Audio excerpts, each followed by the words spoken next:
I mean, it's mainly software, and then we utilize hardware as well. It's kind of like a one of the pieces that is necessary in order for the system to work as a whole. But in a quick summary, we're trying to automate as many processes and pieces of hospitality in general, especially for hotel businesses and Airbnb businesses. The idea is that automations can really make the life easier and better for both from a guest standpoint and a host or hotel owner standpoint. What was the challenges in there? Because obviously, yeah, you're dealing with a hospitality company during a pandemic. Like, even though if you had obviously like a ton of social proof in a non-pandemic environment, like there is that question mark, right? Like, of what's going to happen. So yeah, I'm curious how you navigated through that.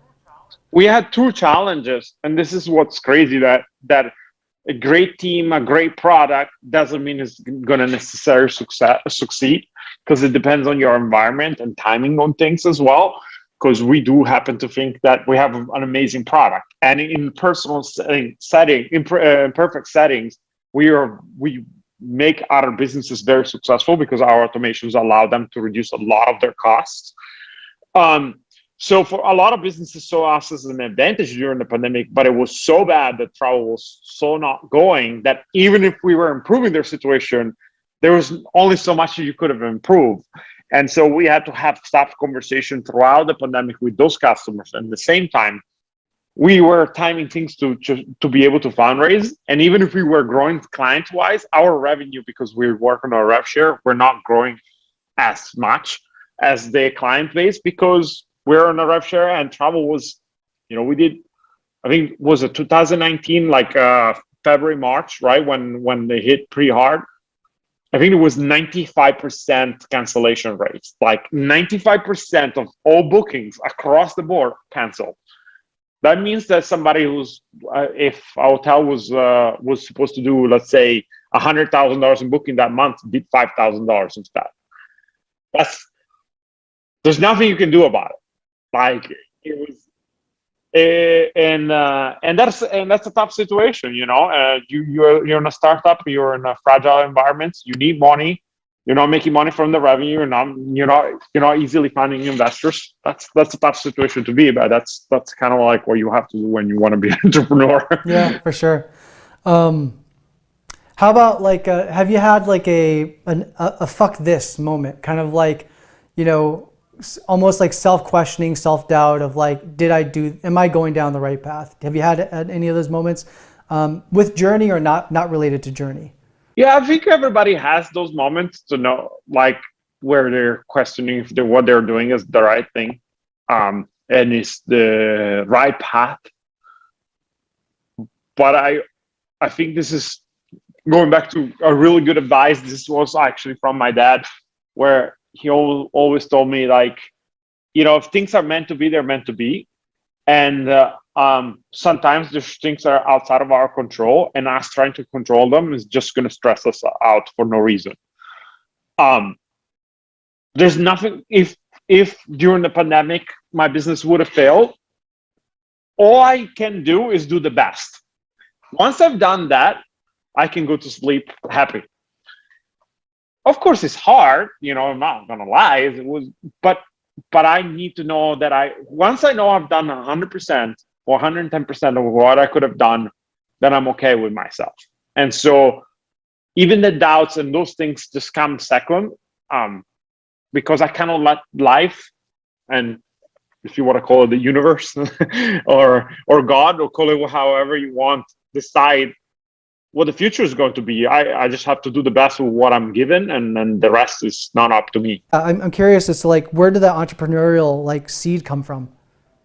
Yeah, well, I want to touch upon something that you said before I go to that. Yeah. When I said that one of the best advice was like to be true to yourself, and I think that's what most people are afraid of, right? Going back to literally what I was saying in the beginning, people are afraid of being themselves. And honestly, that's for me, it's always been trying to pursue happiness. And from the very beginning, really, like, if you're honest with yourself and try to pursue happiness, it's eventually going to bring you to whatever you were meant to be, right? If you're meant to be an entrepreneur, a musician, whatever it is. I know that nowadays being an entrepreneur is like almost like a cool thing. I never even for 1% did it for that. Actually, if anything, where I was coming from, being an entrepreneur, it was not seen as a cool thing at all. Like, people would be like, what are you doing? Like, just stay in your lane. Like, what are you doing? And so I think being honest to yourself, I've at the same time, I think, like, you know, the circumstances where you are, they can help you. So I had circumstances that were not helping me, like I think the environments that I was in and the school and all that. But then I had circumstances that helped me, like my family, especially my dad. I actually had entrepreneurs in both sides of my family. My grandpa, which I never met from my dad's side, but he was a brilliant entrepreneur, actually, that built business during the Second World War, where everybody was scared, and he was like, you know, actually out in the field and just, you know, like building a business, like, while things were like, everybody were terrified and didn't know what was going to happen. So through him, my dad has been an entrepreneur. He's an entrepreneur still. And you know, also from my mom's side, her mom was an entrepreneur, actually. And I think one of the things is that they always taught me to look at solutions and to always incentivize me to try things, you know. Yes, society didn't like me failing, but my parents didn't care. They wanted me to fail. Like, they wanted me to go out and try.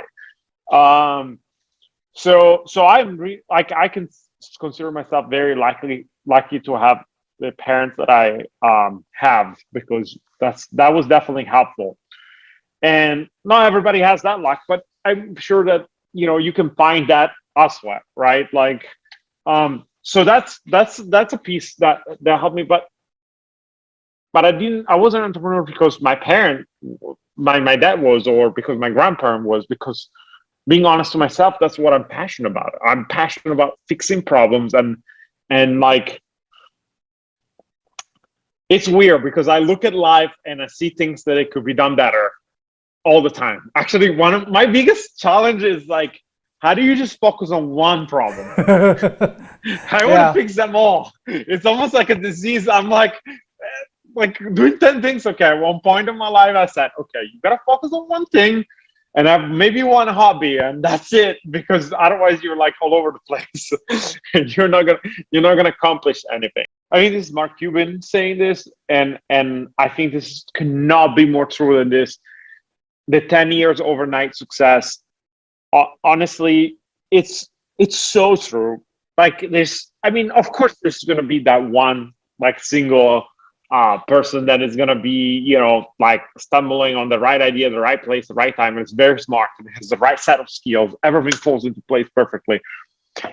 Just like you could go tomorrow and play the lottery and win the lottery, right? Like, I mean, not to take credit away from those people, I'm sure, but I'm saying, like, there's that, but that's the minority. Like, the majority of I say normal people, they have to have that 10 years overnight success. That's why, if you're not extremely passionate about it, like you said, you need to be willing to endure it for 10 years and go through the pain of 10 years, right? Like, and maybe 2 or 3 different startups. Like, luckily, none of my startups really necessarily fail on paper, because I kind of like pivot one into the other.